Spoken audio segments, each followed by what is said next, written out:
आज मैं बात करना चाहती हूँ किडनी डिजीज़ के बारे में। आपने नोटिस किया ही होगा कि ऑल ऑफ अ सडन हमारे आसपास बहुत सारे किडनी के पेशेंट्स आ गए हैं और कुछ तो यंगस्टर्स हैं, कुछ एजेड हैं, कुछ छोटे हैं, बड़े हैं, कुछ बच्चे भी हैं। तो मैं आपको बताती हूँ कौन सी ऐसी चीज़ें जो हमें अवॉइड करनी है, जो हम किडनी को बचा सकें और बीमारियों को प्रिवेंट कर सकें। तो उसमें एक बहुत कॉमन सी चीज़ है, वो है पेंटाप्रिजोल, रेबिप्रिजोल। जो ये दवाइयाँ हैं जो कि पैन डी, पैन 40 के नाम से मिलती है, रेबलेट के नाम से मिलती है, एसिडिटी गोलियाँ हैं बेसिकली, प्रोटॉन पंप इनहिबिटर्स। ये हर घर में पाई जाती है और लोग धड़ल्ले से खाते हैं, कई बार तो डेली भी खाते हैं। They can damage your kidney badly and if you are taking them every day please stop. If your parents are taking them every day, उनको बोलो ये बंद करें और switch to a safer alternative, homeopathic, ayurvedic, जो उनको सूट करे वो लेंगे। पर ये दवाइयाँ डेफिनेटली बंद करिए, लॉन्ग टर्म यूजेज के लिए नहीं है ये। प्लस स्टमक के एसिड को सप्रेस करना can lead to cancer in the long term. तो ये आप जानकारी जो है वो शेयर करें। दूसरी बात, डायबिटीज़ अगर अनकंट्रोल्ड है तो आपकी किडनी डेफिनेटली ख़राब होगी। इसके साथ डायबिटीज़ की कुछ दवाइयाँ जैसे कि मेटफॉर्मिन जो है, जो सबसे कॉमन दवाई है उसकी, वो भी किडनी ख़राब करती है। तो try to control and manage your diabetes with less medication और alternative therapy like homeopathy. At the same time you have to change your lifestyle and diet so that your diabetes has good control.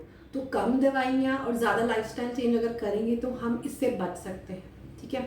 तीसरी most common चीज़ है NSAIDs, यानी कि non steroidal anti inflammatory drugs, जैसे कि ibuprofen, naproxen, aspirin. ये जो दवाइयाँ है जो कि हेडेक में, पेन में बहुत कॉमनली यूज़ होती है और बहुत सारी लेडीज़ जो है वो माइग्रेन के लिए नेप्रोक्सेन धड़ल्ले से खाती हैं। तो प्लीज़ ये दवाइयाँ बंद करिए, ये लॉन्ग टर्म यूज़ के लिए नहीं है। और अभी जैसे कि अभी डेंगू का वेव चल रहा है, वायरल का वेव है या कोरोना का वेव है, तब तो NSAIDs बिल्कुल भी नहीं खाने, because they are very dangerous. So please share this information with those who are taking these medicines every single day without thinking twice. They can damage your kidney, they can even kill you at some point. So please stop. बार बार होने वाले infections, अगर urinary tract में या kidney में या किसी पथरी की वजह से बार बार आपको इन्फेक्शंस हो रहे हैं, तो उसका ठीक से होम्योपैथिक, आयुर्वेदिक, जो भी ट्रीटमेंट आप करना चाहें वो आप करके लीजिए। क्योंकि जो दवाइयाँ हैं जो यूरिनरी ट्रैक्ट इन्फेक्शन में यूज़ होती हैं लाइक एमिकैसिन, जेंटामाइसिन, वो सेफ़ नहीं है and they can damage your kidney. और बहुत सारे ओल्डर वुमेन, बड़ी उम्र की लेडीज़ जिन्होंने बार बार UTI होता है, वो किडनी फेलियर लेके आती हैं कुछ सालों के बाद। सो आज ध्यान दीजिए, अभी ध्यान दीजिए और उन्हें बंद करके switch to a safer treatment like homeopathy. Then कुछ कैंसर की दवाइयाँ हैं जो किडनी डैमेज करती है। अब ठीक है, कैंसर ट्रीटमेंट तो आप रोक नहीं सकते, पर किडनी डैमेज के बारे में अगर हमें पता है तो उसका अर्ली ट्रीटमेंट आप कर सकते हैं और दवाइयों के एंटीडोट्स जो है होम्योपैथी में वो भी ले सकते हैं। हाइपरटेंशन, अगर BP बढ़ा हुआ है तो वो किडनी ख़राब डेफिनेटली करेगा। तो BP कंट्रोल होना चाहिए by the way of weight loss, lifestyle changes, diet etcetera and some medication which is safe. तो BP की कुछ दवाइयाँ किडनी के लिए सेफ़ नहीं है, तो please ask your doctor about safer treatments, ये आपको पूछना चाहिए उनसे। अब मैं आपको कुछ टेस्ट बताती हूँ जो आपको जल्दी बता सकते हैं कि किडनी में कोई प्रॉब्लम है क्या।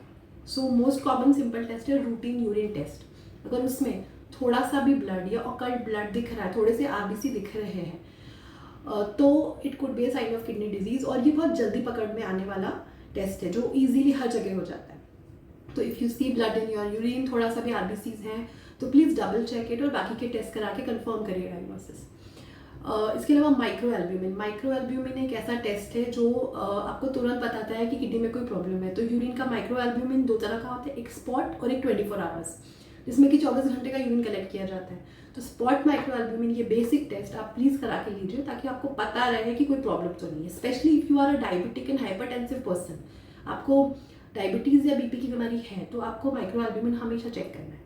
तीसरा टेस्ट है जो सारे डॉक्टर्स भूल जाते हैं करवाना, वो है EGFR। ये आपको किडनी का फिल्ट्रेशन रेट बताता है और बहुत जल्दी ही इनिशियल डेज में जब किडनी खराब हो रही, उन्हीं दिनों में आपका EGFR बिगड़ा हुआ आ सकता है, तो वो जल्दी आपको जानकारी देगा। तो प्लीज़ ये EGFR आप करा के लीजिए जल्द से जल्द।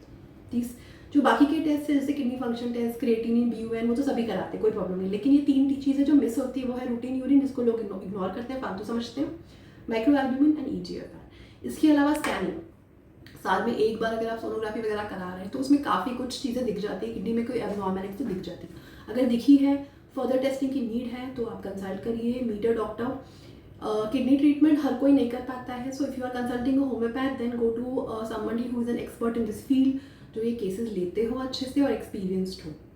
Please share this information with people who might be taking these drugs and save your kidney. Thank you.